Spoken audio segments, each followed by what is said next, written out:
Bismillahirrahmanirrahim. Assalamualaikum warahmatullahi wabarakatuh.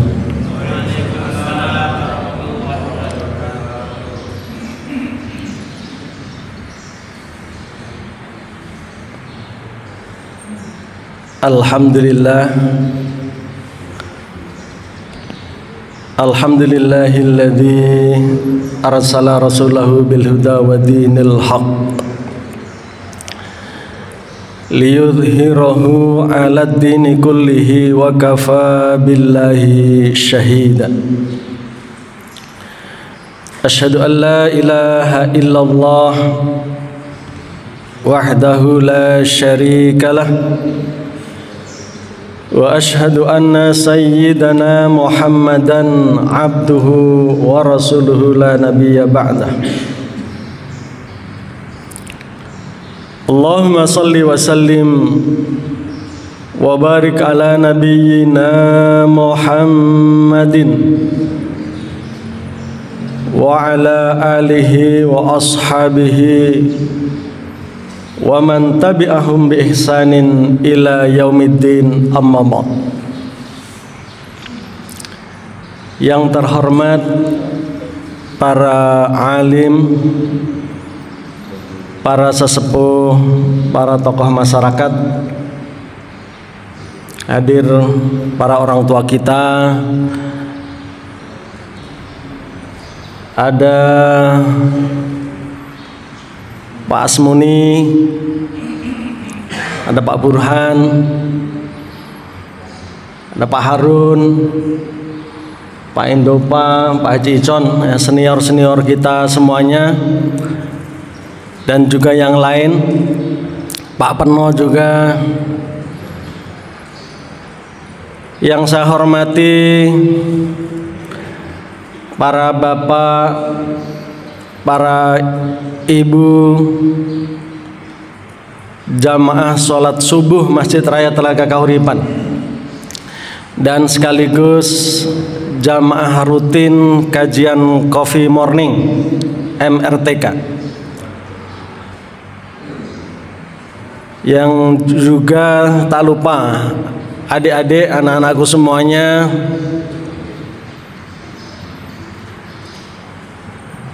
Sambil ngantuk, Ezar, nggak apa-apa ya. Mereka pagi-pagi bisa berada di masjid, nggak ada di pos ronda di pinggir jalan, tapi berada di masjid. Nah, itu adalah prestasi yang luar biasa, yang mudah-mudahan semuanya senantiasa dicintai oleh Allah Subhanahu wa Ta'ala, yang mudah-mudahan semuanya senantiasa belajar untuk terus mencintai Allah Subhanahu wa Ta'ala. Mengawali kajian kita pada kesempatan pagi yang insya Allah penuh dengan keberkahan ini, marilah kita bersama-sama mengungkapkan rasa syukur kita kepada Allah atas begitu banyak nikmat dan karunia yang masih Allah berikan kepada kita, sehingga di kesempatan pagi hari ini kita dapat bersama-sama melakukan ketaatan kepada Allah semata-mata mencari ridho Allah, melangkahkan kaki kita, meluruskan niat hati kita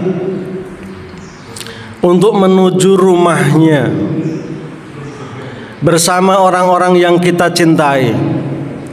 Ini adalah satu nikmat dan anugerah yang luar biasa yang Allah berikan kepada kita. Nikmat sehat, nikmat panjang umur. Pak Asmuni umur sudah berapa, Pak Asmuni? 80. Ya, Pak Agus belum tentu nanti bisa umur sampai 80, Pak. Belum tentu. Ya, Pak Haji Cacep.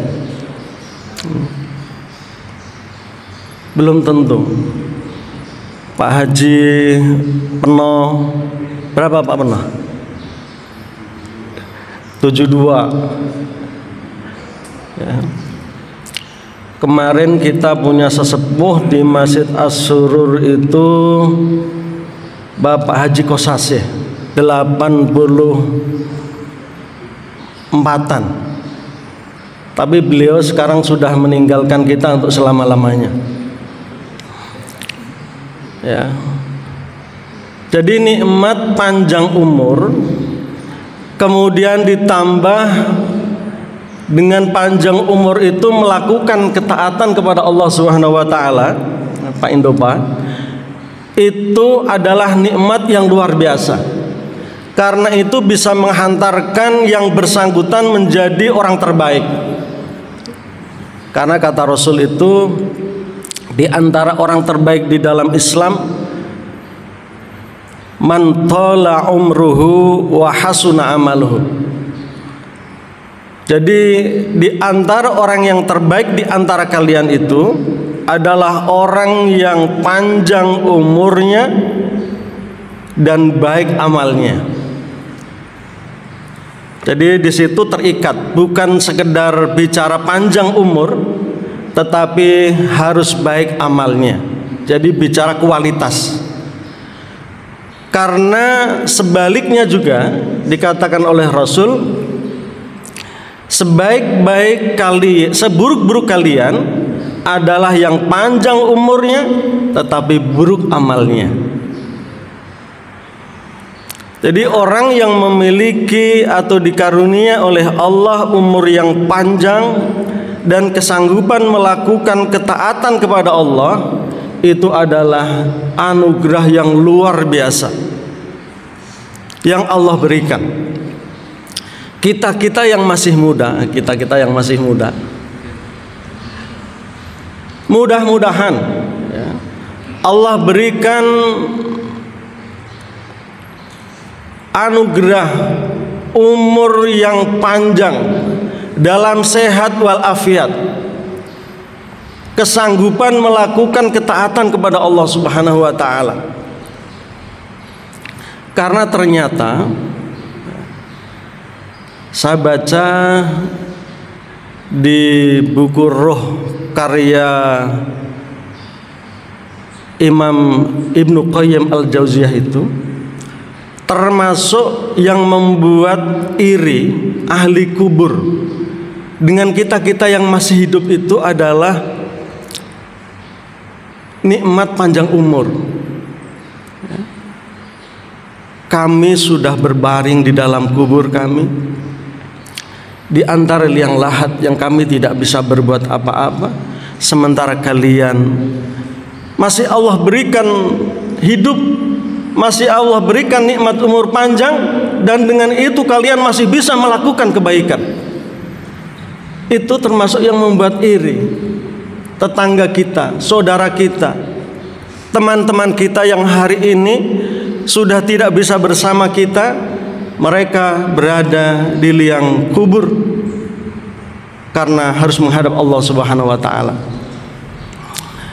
Karena itu jamaah sekalian yang dimuliakan oleh Allah Subhanahu wa taala, marilah nikmat sehat, nikmat panjang umur, nikmat kesanggupan kita berkumpul dengan orang-orang yang baik, dan kemudian itu membuat kita melakukan kebaikan, kita syukuri, kita jaga.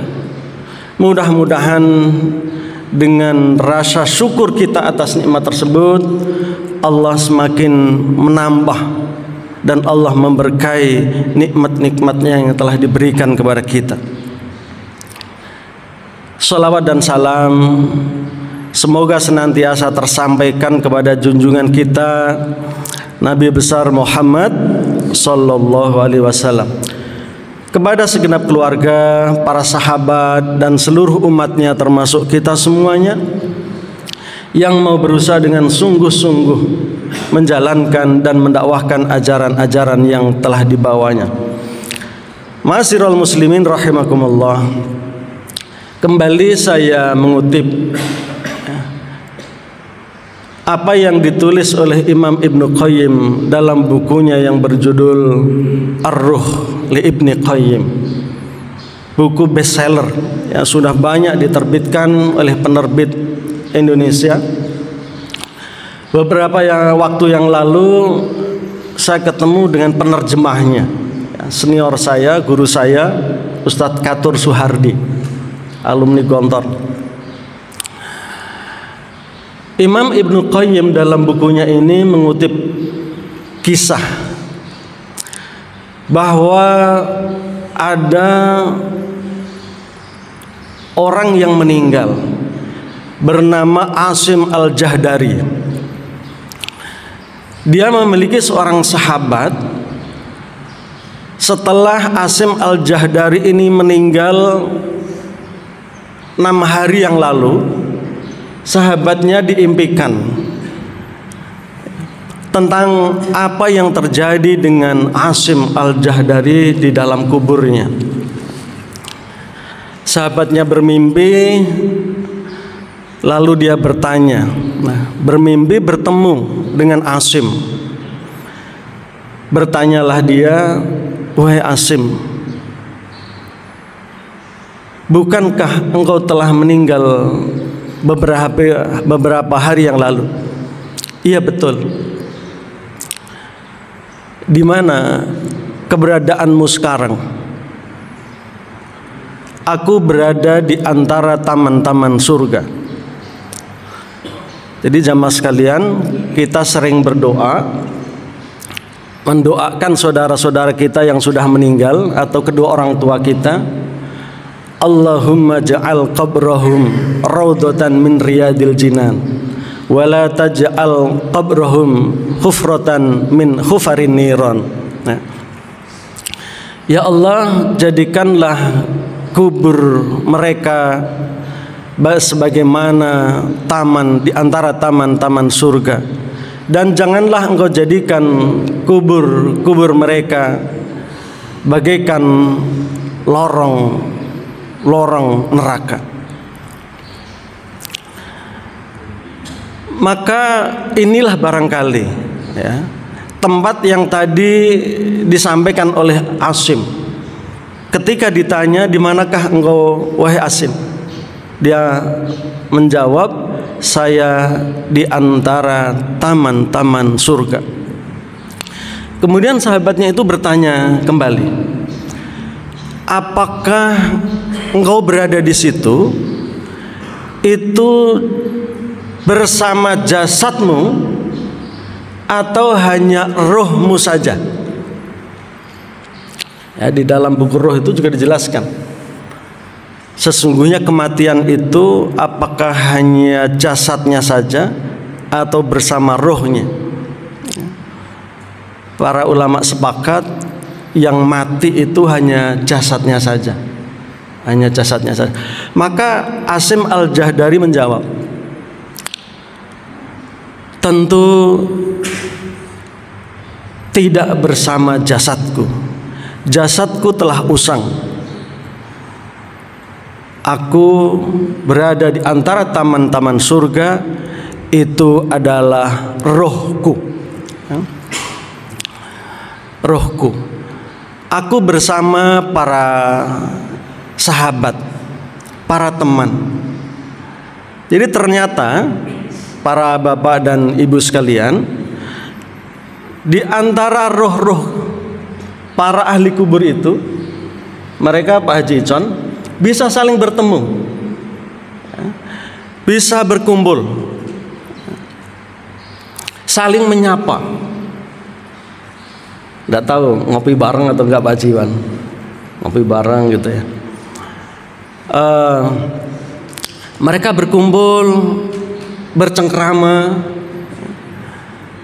Bahkan kemudian, kalau kemudian ada sahabat mereka yang juga beriman, ya, kalau mereka tidak beriman, mereka sudah disibukkan dengan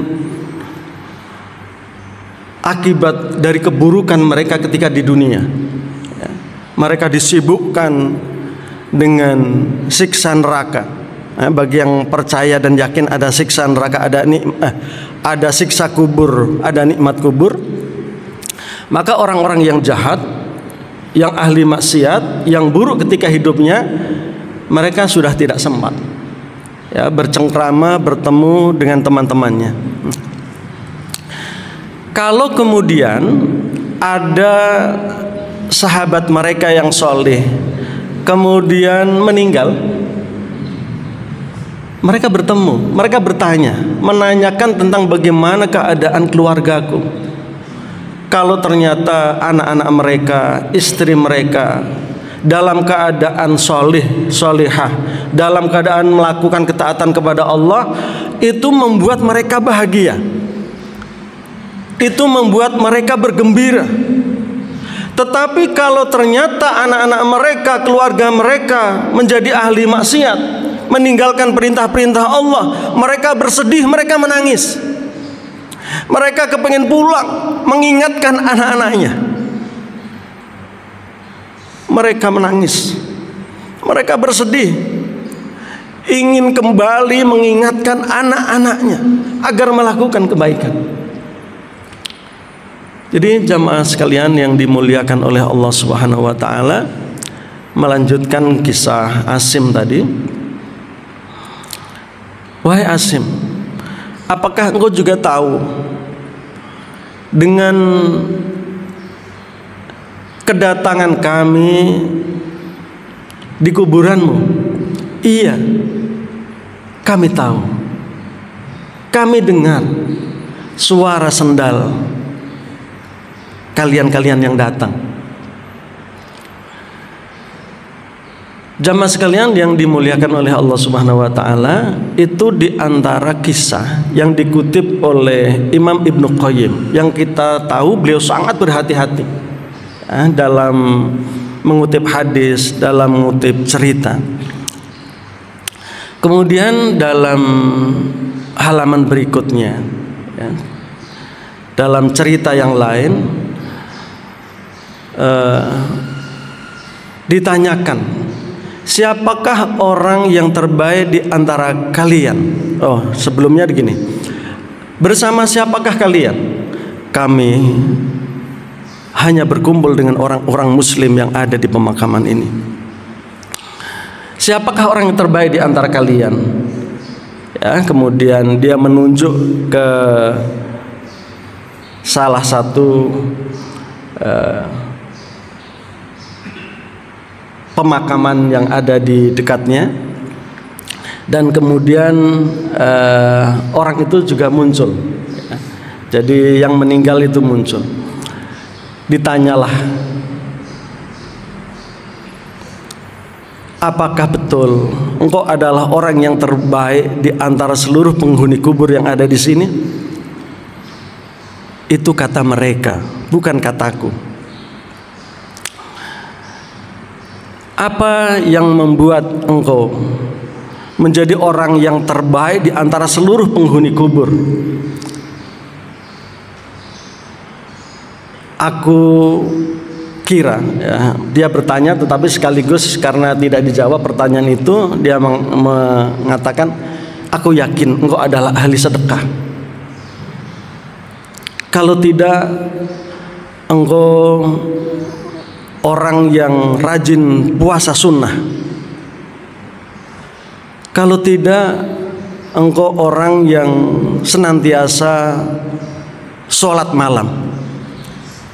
Kemudian buru-buru dia menjawab, tidak. Semuanya itu tidak. Saya hanyalah orang yang sering diuji oleh Allah. Dalam hidup saya banyak musibah yang menimpa, tetapi aku senantiasa ikhlas dan bersabar menghadapi ujian-ujian yang Allah berikan. Ma'asyiral muslimin rahimakumullah. Jadi ternyata di antara kekuatan yang dahsyat yang membuat seseorang bisa menjadi ahli kubur yang paling baik di antara penghuni kubur di situ, ya tentu selain dia beriman, dia taat kepada Allah, dia orang yang ikhlas dan sabar dalam menghadapi ujian-ujian hidup yang Allah berikan. Ma'asyiral muslimin rahimakumullah, itulah pengantar dari materi yang ingin saya sampaikan pada kesempatan pagi hari ini tentang hal-hal yang dirindukan oleh penghuni kubur. Tujuan saya menyampaikan materi ini agar kemudian kita paham apa sih sebenarnya yang dirindukan oleh almarhum ayah kita, almarhum ibu kita. Nah, barangkali ayah ibu kita sudah meninggal. Almarhum kakak adik kita, karib kerabat kita, atau juga sahabat-sahabat kita. Apa yang mereka rindukan, apa yang mereka tunggu-tunggu, dan kemudian kalau kita bisa membantunya, kita bisa menolongnya, yang mampu membuat dia gembira, membuat dia bahagia, itu akan kita lakukan. Karena saya yakin pasti kita semua yang punya ayah, kita semuanya punya ibu. Hanya saja ayah kita mungkin sudah meninggal, ibu kita sudah meninggal, dan sebagian mungkin ayah dan ibu kita masih hidup. Bagi yang sudah meninggal, mereka ternyata merindukan sesuatu dari kita para anak-anaknya. Apa yang mereka rindukan? Sebelum menuju ke slide berikutnya, kematian bukanlah akhir, tapi gerbang menuju kehidupan abadi. Jadi dalam hal ini ada orang mengatakan sebenarnya kematian itu tidak ada. Kematian itu hanyalah berpisahnya jasad dari ruhnya. Ruh akan terus hidup. Ruh akan terus hidup. Kubur atau alam barzah adalah persinggahan sementara, tempat transit. Di hadapan mereka, wa mi waraihim hijabun wa mi waraihim barzakhun ila yaumi yub'atsun, kata Allah. Di hadapan mereka ada dinding, ada barzah, ada alam kubur, sampai hari mereka kemudian nanti dibangkitkan oleh Allah Subhanahu wa taala. Jadi kita sebelum nanti bertemu dengan hari kiamat, untuk dibangkitkan kembali jasad kita bersama ruh, kemudian dimintai pertanggungjawaban, dihisab, maka kita transit dulu di alam kubur. Di situ ada nikmat kubur, ada azab kubur. Jamaah sekalian yang dimuliakan oleh Allah Subhanahu wa taala, mengapa kita perlu memahami kerinduan dari karib kerabat kita, dari keluarga kita yang ada di kubur mereka? Memahami kerinduan penghuni kubur memperkuat ikatan emosional dan spiritual dengan orang-orang tercinta yang telah meninggal terlebih dahulu sebelum kita. Hal ini menggerakkan kita untuk melakukan sesuatu yang bisa membahagiakan mereka.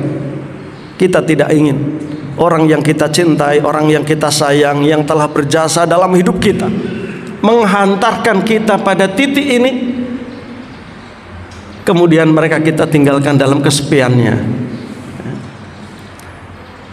Mereka menunggu kunjungan kita, tetapi kita tidak sadar. Kita tidak tahu kalau kita itu ditunggu. Maka mudah-mudahan kita tahu apa yang mereka rindukan. Kalau bisa kita berikan, kita antarkan, ibaratnya, maka kita antarkan sesuatu yang dirindukan itu.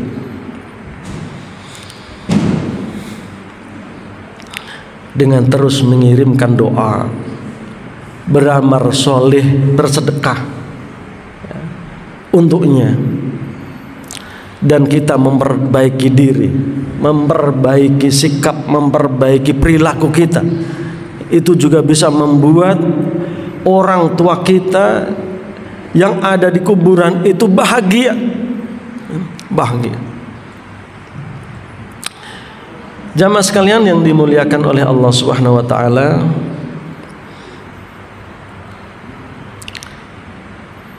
adakah siksa kubur? Sebagian ulama mengatakan ada. Ya. Dalilnya, tatkala Rasulullah sallallahu alaihi wasallam melewati kuburan, beliau mendengarkan suara tangisan. Ya, ini hadis ini masyhur sekali.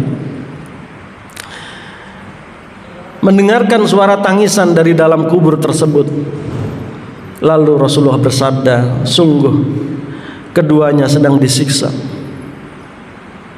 dan tidak disiksa karena dosa besar. Beliau melanjutkan, yang satu disiksa oleh Allah karena dia biasa melakukan namimah, sering mengadu domba saudaranya, ya, sering mengadu domba. Dalam gambaran yang sederhana, mengadu domba itu ya bisa saja di sebuah grup itu tenang, tetapi gara-gara share kita, mereka kemudian ribut, mereka kemudian saling bersilang pendapat dan bermusuhan. Tidak mesti kita datang di tengah-tengah sahabat kita lalu kita mengadu mereka, enggak. Disiksa oleh Allah karena dia melakukan namimah, adu domba. Dan yang satu lagi, dia disiksa oleh Allah karena sering tidak bersuci setelah buang air kecil. Celananya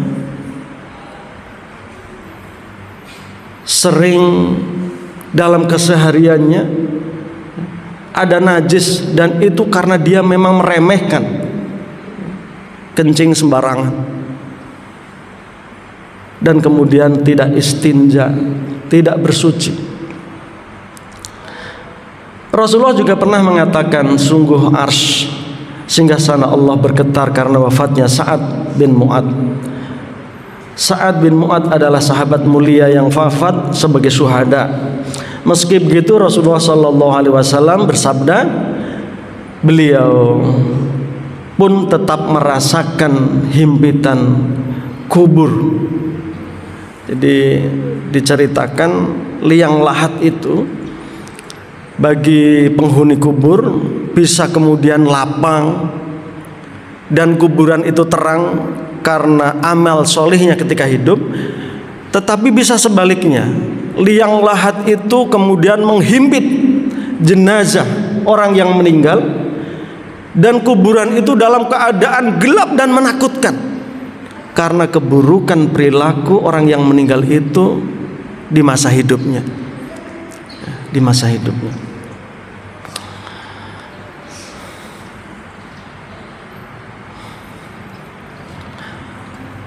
Ada banyak kerinduan sebenarnya yang dirasakan oleh para penghuni kubur. Tapi dalam waktu yang singkat ini saya hanya akan menyampaikan 3 saja. Yang pasti mereka seperti yang tadi saya sampaikan di awal, mereka merindukan untuk bisa kembali hidup di dunia ini meskipun sebentar. Mereka iri dengan nikmat yang masih Allah berikan kepada kita, nikmat hidup. Kita bisa melakukan kebaikan, kita bisa menggendong anak kita, berceramah, bercengkerama dengan istri kita, dengan keluarga kita. Sementara mereka sudah tidak. Jadi Pak Haji Sigit, kita bisa membayangkan teman-teman yang seusia kita misalkan, tapi mereka sudah meninggal. Kita masih bisa jalan-jalan dengan keluarga kita, mereka sudah tidak. Pak Joko, kita masih bisa berjamaah, ya, menikmati tahu goreng di depan, mereka tidak.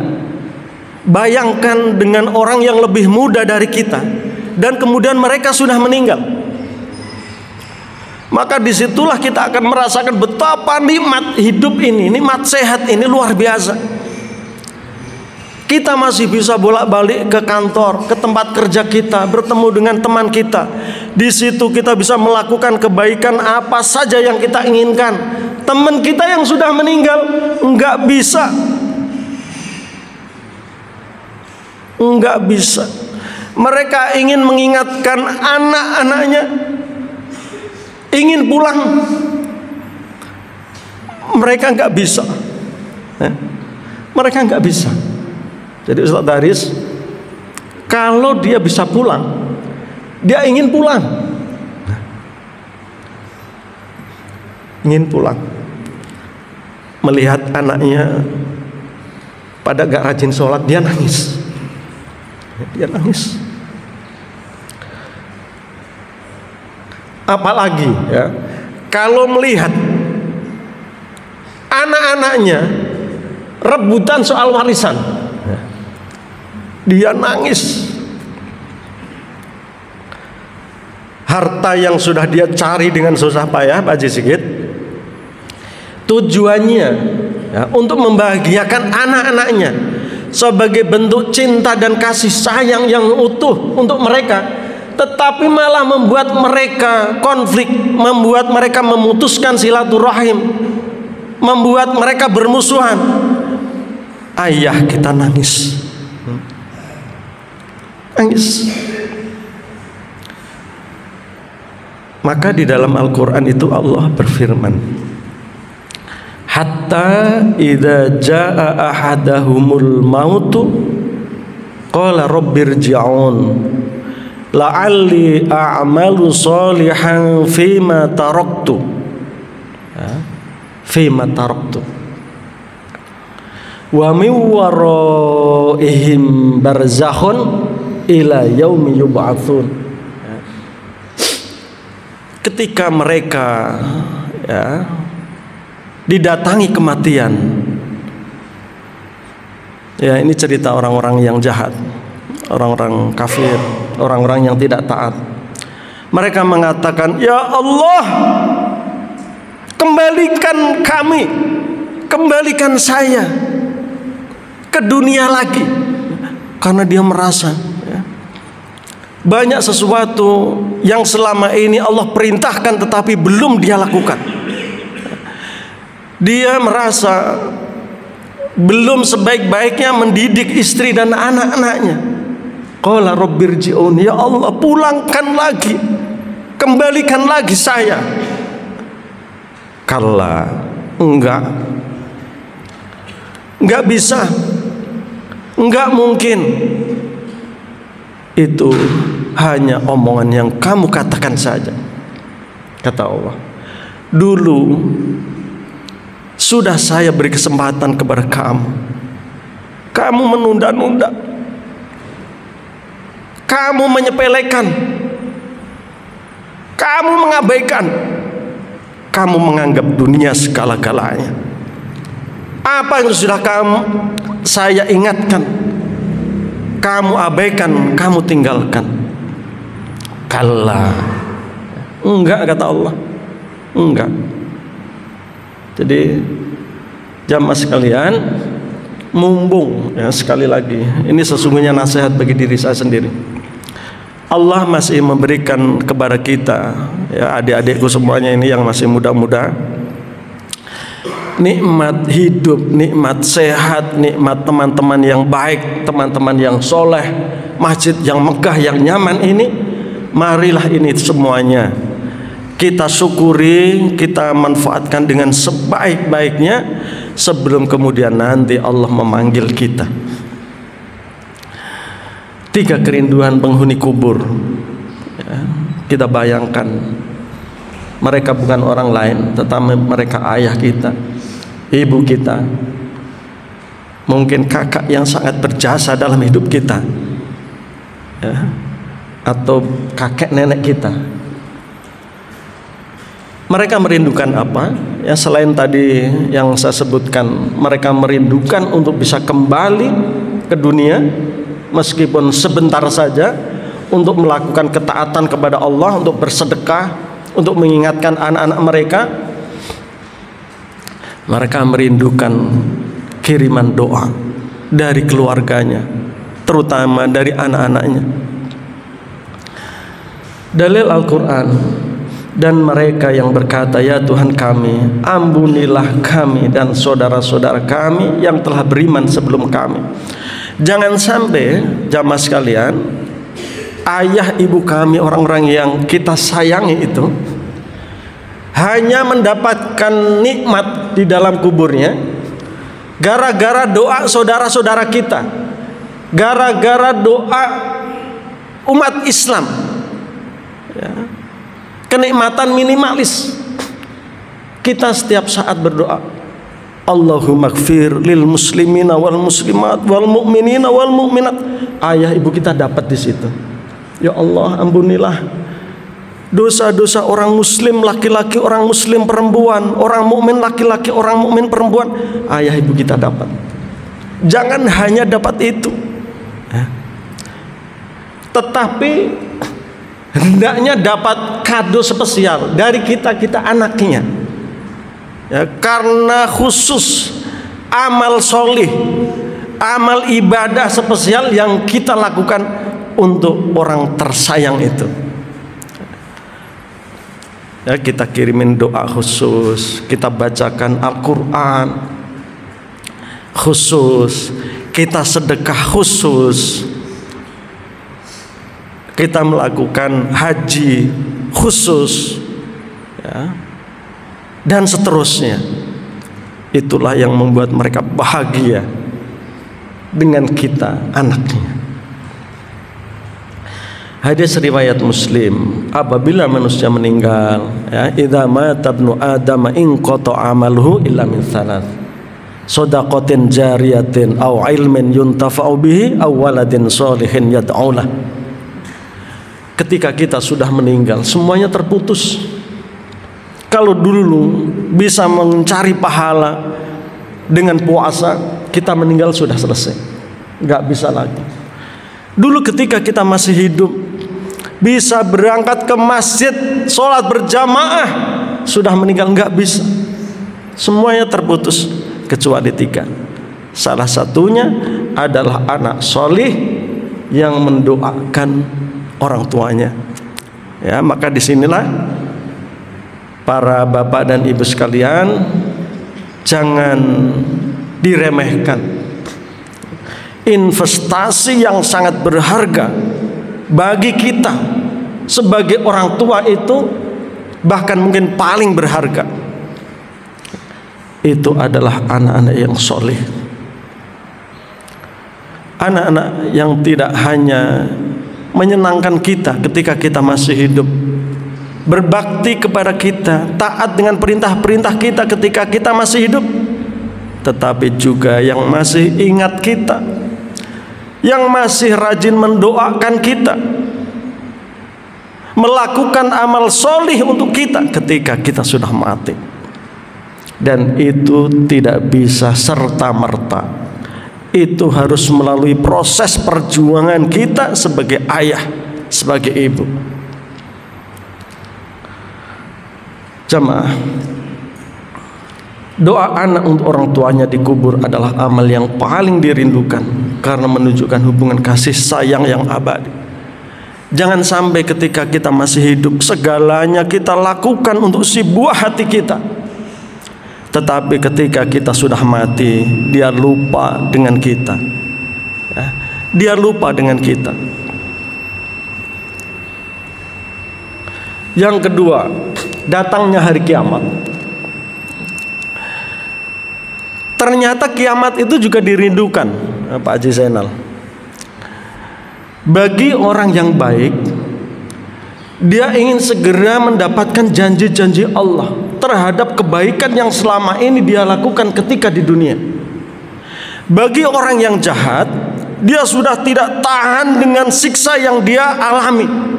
Dia mengira dengan datangnya hari kiamat, jeda, selesai persangkaan yang salah. Jadi hari kiamat termasuk yang dirindukan, termasuk yang dirindukan. dan penghuni kubur menunggu sampainya hari kiamat. Al-Adiyat ayat 9. Para penghuni kubur menunggu-nunggu hari kiamat seperti pengharapan malam terhadap datangnya fajar. Penghuni kubur tidak merasa lama menunggu hari kiamat karena waktu mereka terasa berlalu cepat. Mereka menantikan momen pembukaan kubur dan kembalinya ke hadirat ilahi untuk memperoleh keadilan dan pahala. Bagi ahli kebaikan ingin segera merasakan nikmat yang Allah janjikan. Sedangkan bagi ahli maksiat, dia sudah tidak tahan dengan gelapnya kubur dan himpitan yang ada di dalamnya. Mereka mengira dengan datang hari kiamat keadaannya akan lebih baik. Padahal sama sekali tidak begitu.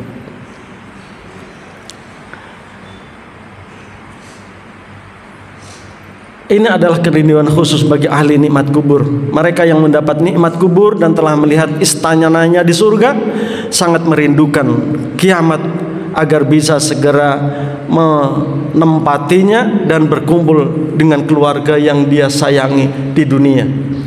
Mereka mendambakan bisa berkumpul dengan anak-anaknya. Mereka mendambakan bisa berkumpul dengan istrinya, dengan suaminya, dengan keluarganya. Merindukan datangnya hari kiamat.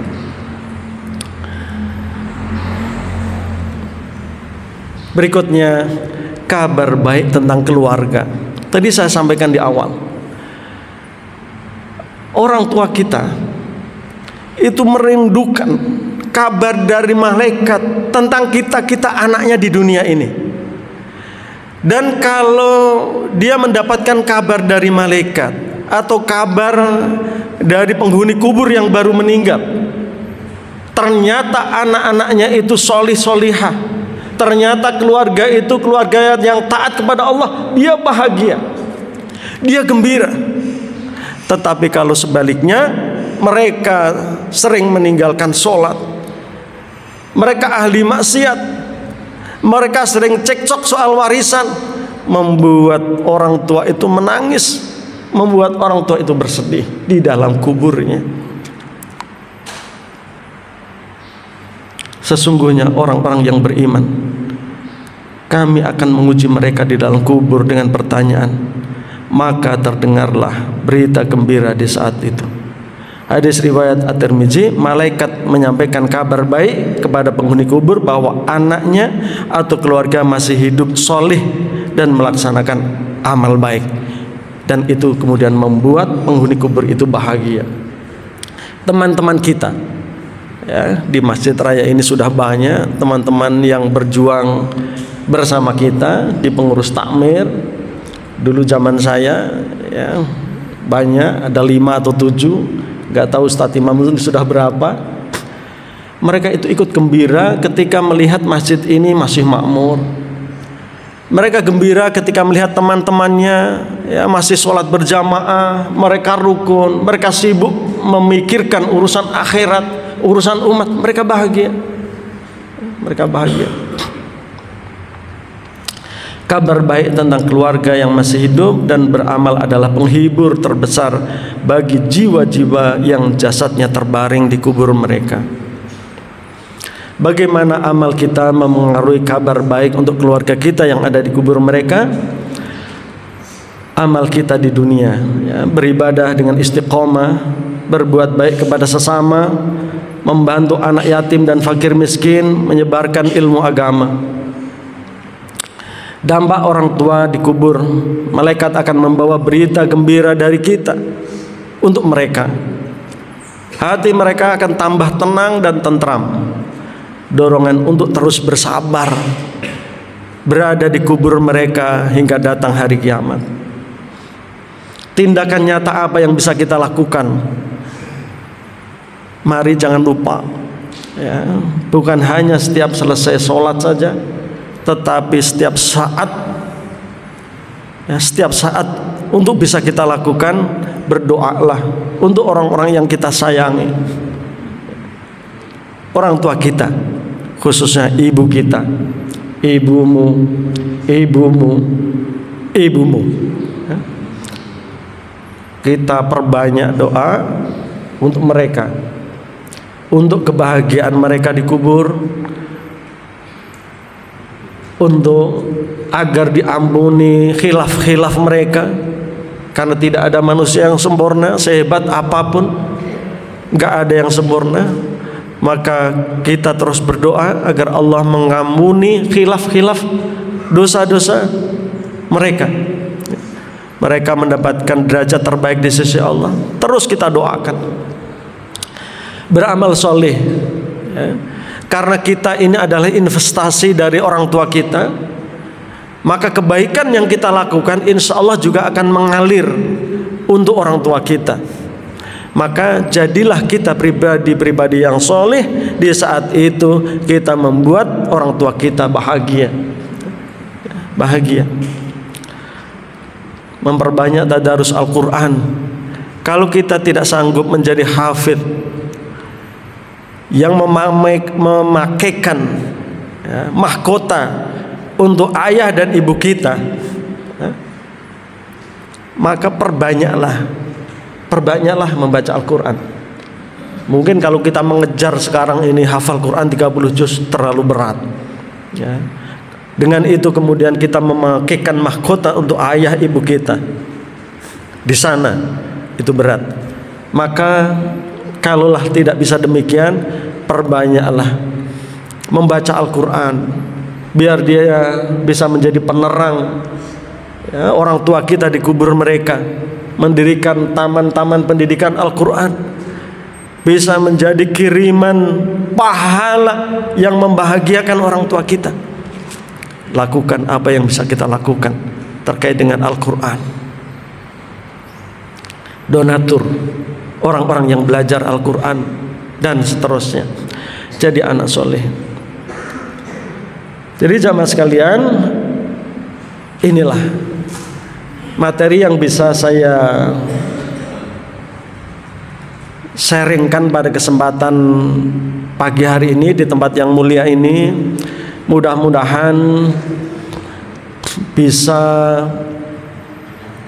menambah ketaatan kita kepada Allah Subhanahu wa Ta'ala, dan mudah-mudahan juga bisa mengingatkan kita semuanya untuk menambah cara berbakti kita untuk orang-orang yang kita sayangi, terutama kedua orang tua kita yang telah menghantarkan kita semuanya hingga titik ini. Jikalau ada benarnya itu semata-mata dari Allah, kalau ada salah dan khilafnya itu semata-mata karena keterbatasan diri saya. Billahi taufiq wal hidayah. Assalamualaikum warahmatullahi wabarakatuh.